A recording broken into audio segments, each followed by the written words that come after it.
स्वयंपाकात स्वादाची जान, डीएम मसाले तुमच्या घराची शान. छत्रपती शासन महिला गृह उद्योग कबनूर इचलकरंजी घेऊन येत आहेत अस्सल परंपरेची मराठमोळी चव म्हणजेच डीएम मसाले. मटन मसाला, चिकन मसाला, धणे पावडर, गरम मसाला, बिर्याणी मसाला, तिखट चवदार मसाले आणि चटणी म्हणजेच डीएम मसाले. तर आजच आपल्या जेवणाची रंगत वाढवण्यासाठी केमिकल विरहित डीएम मसाले, गृहिणींच्या मनातले मसाले आणि चटणी अवश्य वापरा. डीएम मसाले महिला बचत गटाद्वारे करणारे स्वच्छ माफक दरामध्ये म्हणजेच डीएम मसाले.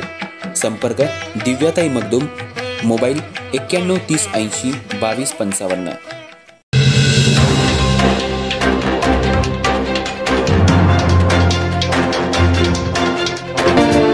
नमस्कार, मी तेजस्विनी मगदूम. एम मराठीमध्ये आपल्या सर्वांचं स्वागत आहे. पाहूया ठळक घडामोडी. इचलकरंजी शहरात महाविकास आघाडीच्या वतीनं सर्वोच्च न्यायालयाचे न्यायमूर्ती माननीय भूषण गवई यांच्यावर कोर्टाच्या आवारात झालेल्या हल्ल्याच्या निषेधार्थ प्रांताधिकारी कार्यालयाबाहेर जोरदार घोषणाबाजी करत निदर्शनं करत प्रांताधिकारी दीपक शिंदे यांना निवेदन देण्यात आलं. दिल्लीतल्या सर्वोच्च न्यायालयात न्यायदानाच्या प्रक्रियेदरम्यान सर्वोच्च न्यायालयाचे न्यायमूर्ती माननीय भूषण गवई यांच्यावर एका वकिलानं हल्ला केला.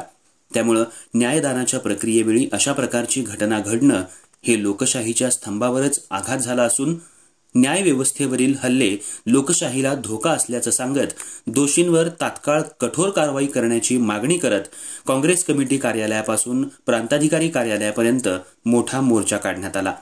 यावेळी न्यायमूर्तींवरील हल्ला अमान्य आहे, लोकशाही वाचवा, दोषींना शिक्षा झालीच पाहिजे अशा घोषणा देत संताप व्यक्त करत प्रांताधिकारी दीपक शिंदे यांना निवेदन देण्यात आलं.